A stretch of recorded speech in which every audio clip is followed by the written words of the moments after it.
Hello everyone, and welcome to League Center, where we give you all of your League of Legends related news, whether you want it or not. I'm your host Brian.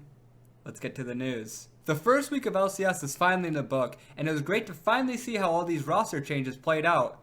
Unless you watch LCK, then you know how fucked us Westerners are. Starting over in North America, everything's coming up Cloud9 as Cloud9 and FlyQuest, aka Cloud9 White, shared joint top place as first seed, the only two teams to go 2-0 this week in North America. While FlyQuest is also 2-0, a result that most people did not see coming, their schedule was easier than Cloud9's. The first team that FlyQuest beat was Team Envy, a team that most people think is one of the worst teams in North America. And they also beat Team Liquid.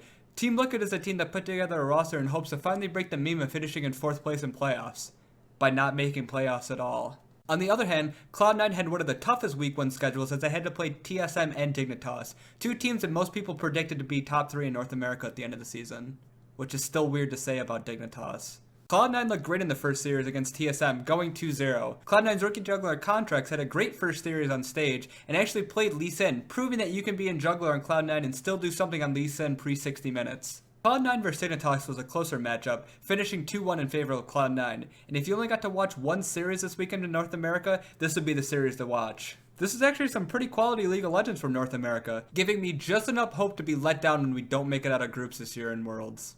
The life of a North American.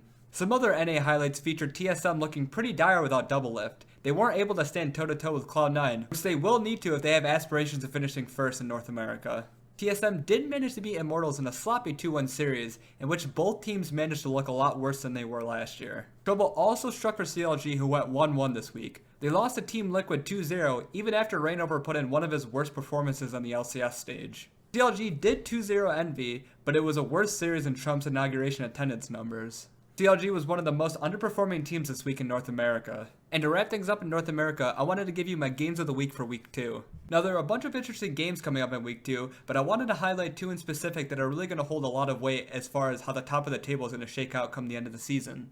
The first game I wanted to highlight is the last game on Friday, TSM vs Dignitas. As I said before, most people predicted these two teams to finish at the top of the table, and in some bizarro world, Dignitas is so far living up to that hype and TSM isn't. Now it is still early, so either team will be fine if they lose, as long as they make it a close loss. And TSM does have a lot to prove here. And the last game I wanted to highlight is the last game on Sunday, Cloud9 vs CLG. Now for this matchup, you can pretty much sub in what I said for TSM Dig, but swap in CLG for TSM and Cloud9 for Dig. CLG has a lot to prove in this matchup, and needs to make it at least a close series if they want to make a run for the top of the table come the end of spring. Jumping on over to EU, H2K and G2 are both sitting at the tops of the group at 2-0 apiece. Now it is worth to note that H2K and G2 both were the only teams to play 2 series this weekend in Europe, because Europe is trying as hard as it can to be different from its LCS sibling, much like every kid who shops in Hot Topic. Starting in Group A, we'll start with the only game that was hyped this week for this group, G2 vs Fnatic. G2 pulled off a pretty close series against Fnatic 2-1 that featured a pretty awesome and hilarious ending to Game 2. Fnatic rookie Caps did put in some solid performances in the first 2 games. However, it went from claps to craps in Game 3 for Fnatic, where, much like my father, Caps was nowhere to be found. G2 for sure looked like the best team in Group A at this point. G2 started off pretty strong by beating one of the 2 teams that could top them in the group, Fnatic.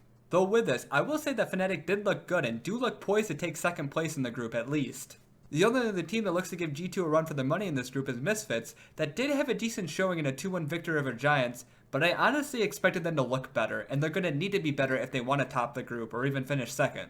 Especially considering that Misfits played against Giants, a team that most people thought would be at the bottom of the group. Over in Group B, they decided to start the LCS with a firecracker of an opening match, H2K vs Origin. A match so close and so competitive that everyone around the world was glued to their seats, if this game would have been played in Season 5 when Origin were relevant.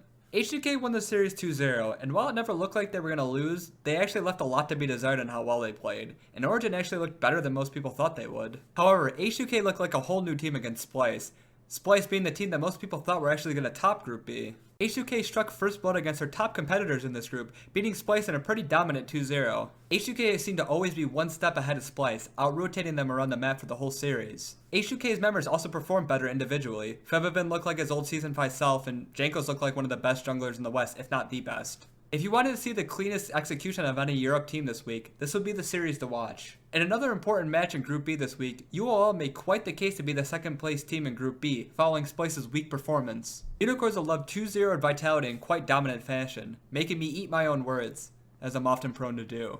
Unicorn's new rookie jungler played pretty well this series, showing just how much of an upgrade he was over Move. And in Game 2, Camille got through the ban phase, and if you want to see why she'll never get through the ban phase again, watch this game.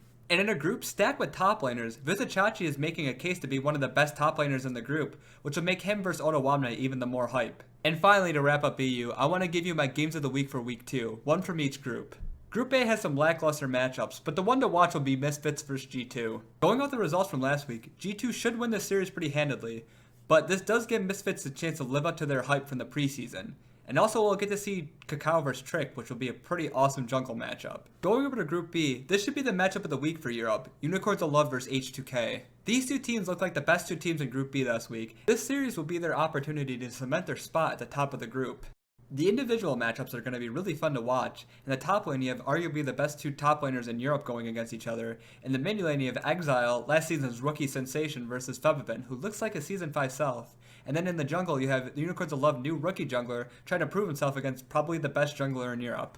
If you could only watch one series from Europe this weekend, probably make it this. And that'll do it for me here at League Center. Please join me next week where I go over all the LCS action from week 2, and then we can talk about how wrong I was this week with my predictions. If you liked the video, please leave a like and a comment. It helps out a lot, and I want to hear your comments about all the week 1 action and what you think will happen in week 2. And if you'd like this type of video, I'll be doing it every week for every week of LCS, so please subscribe. I hope you guys enjoyed the video. Have a great day.